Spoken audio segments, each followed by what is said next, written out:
Good afternoon. Welcome back. Kent Bain with 9 Business Group and Elevate Your Business Chat. We have Gray joining us today, Gray with Terrapin Geothermics. Gray, welcome to the program, and start by introducing yourself, your company name, but most importantly, what makes you unique and different? What sets you apart from your competition? Gray, welcome. Yeah, thanks for having me. We're Terrapin Geothermics, or Terrapin for short. Terrapin has 2 verticals to our business. Everything's focused around emission-free energy.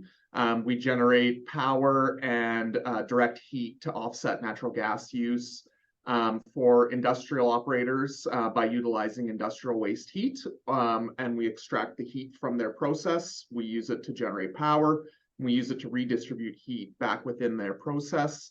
Alternatively, with the same technology, we also work with conventional geothermal projects. So same principle, we extract heat from the earth, we generate power and district energy networks or direct heat use opportunities with it, and then we re-inject it, and it's a renewable process that just continues on. What makes us unique is power generation isn't new. But what we do is actually we have a self-financed business model. So we're actually going to our clients and customers, not with our hand out, but actually offering them energy efficiency or emission reduction solution that they don't have to deploy any money off their balance sheet. We'll come in, we'll finance it. We'll act as the owner operator and sell them the energy. Or if they don't require that energy in their process, we can sell it into the local grids. So there's a number of competitors. There's not as many doing what we do in kind of the geothermal and waste heat space with that self-finance business model. I got so many questions on that. I want to go to the next one though. How long have you been at it? In this, what has been the biggest challenge you've had to overcome? And what does that look like today? So we've been at this since 2016.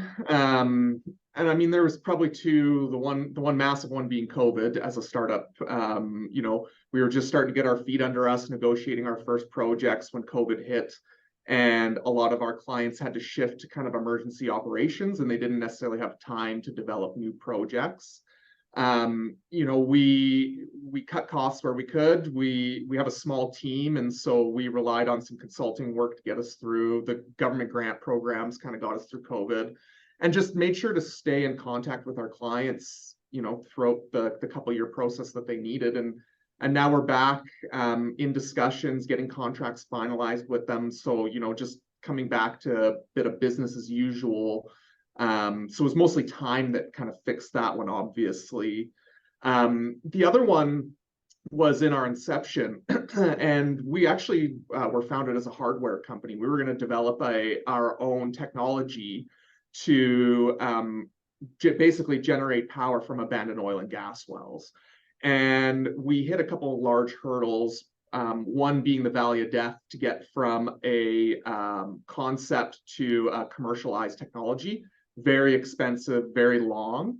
And when we started that in 2016, the conversation around the abandoned wells, around geothermal, around clean energy just wasn't as popular as it is today. And so we shifted our business to actually work with a more commercialized technology, somebody that's been established since 2009.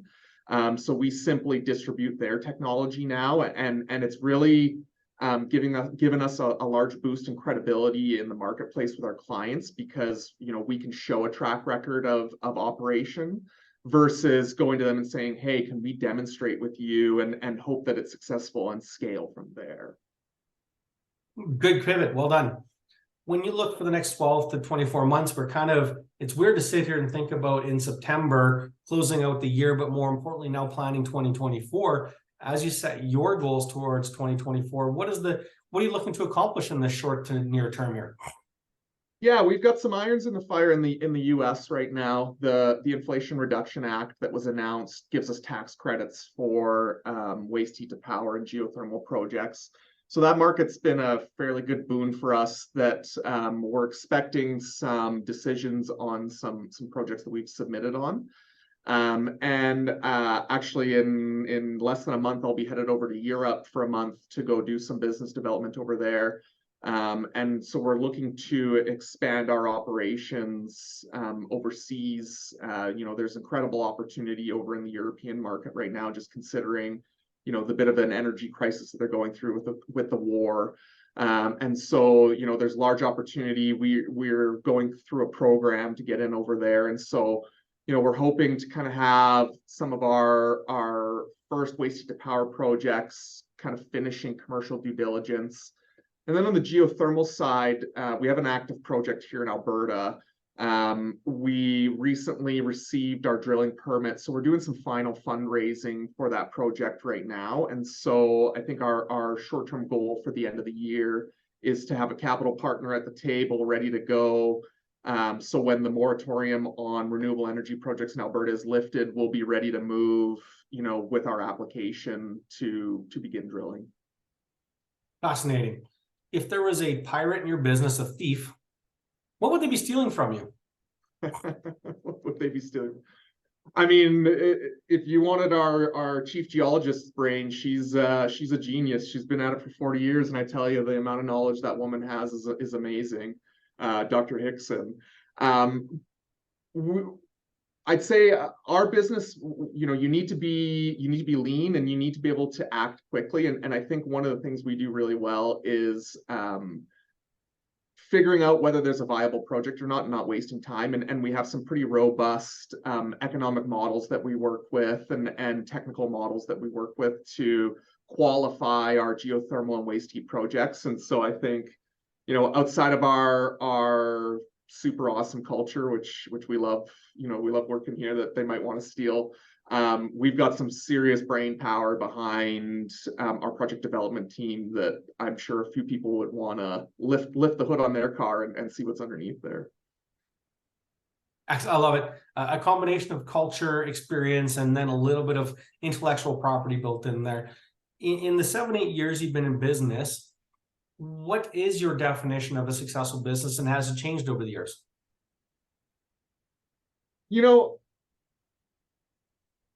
The first thing is make money, right? You're not in business to not make money. So you got to make money.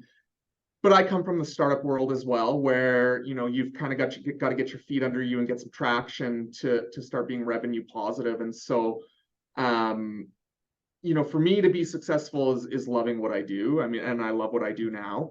Part two is we're at break even, and we want to start generating serious income for our business. But success for us is megawatts of power and BTUs of heat of emission-free energy that we're putting out, and growing our footprint. We're born here in Edmonton, Alberta. But there's a lot of opportunity for us globally. And so we want to be a global organization that, either can help teach people about the inherent value of energy transition and clean energy, or being the tip of the spear that actually gets projects funded and built and operating, and see them operate for, the next 20 to 100 years in some cases.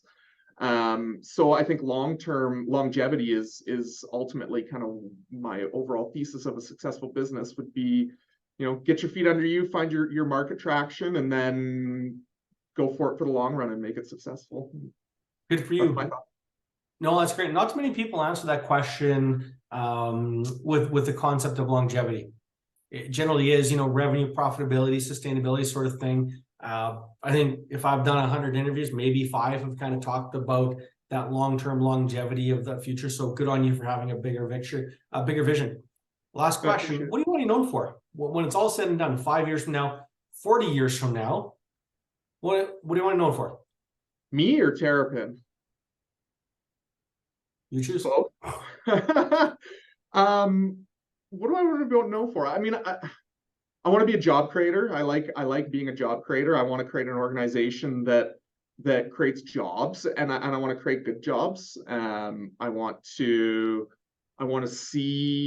leave something better than I found it. That's one of the reasons why I worked in oil and gas for a lot of time before transitioning into clean energy.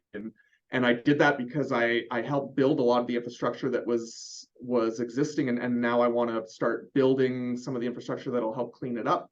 And so I ultimately want to be known as somebody who left their industry better than when they found it. And if I can walk away with the younger generation coming in feeling like they're in a good place, then I'll retire happy. Sounds great. The last, most important question, who's your ideal client and where can they find you? Ideal client. I mean, 60% of the energy that we produce as a global society is lost as waste heat. And some of that comes out of the tailpipe of your car. That's not useful waste heat, but industrial operations from oil and gas, steel, cement, pulp and paper, glass, beverages, breweries, data centers, you name it. You know, you'd be surprised the amount of different companies where I found waste heat, and geothermal is everywhere beneath our feet.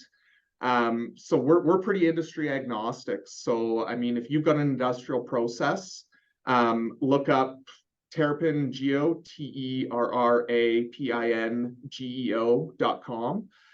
You can find our contact form there, or find me on LinkedIn, Gray Alton. And there's not too many Grays out there, so I imagine I'll be pretty easy to find. So reach out, and we're happy to always have a conversation, and we can pretty quickly get to whether there's a viable opportunity with a prospective client or not. Sounds great. Good luck with your trip to Europe there. Lots of opportunities all around the world. And as they say, we're looking forward to hearing the rest of your story. Keep up the good work. Yeah, thank you so much for having me. I appreciate this and this opportunity to spotlight Terrapin and myself, and kudos to you for providing these opportunities. Really appreciate it. You're welcome, and thank you. Have a great week. Thanks. Cheers.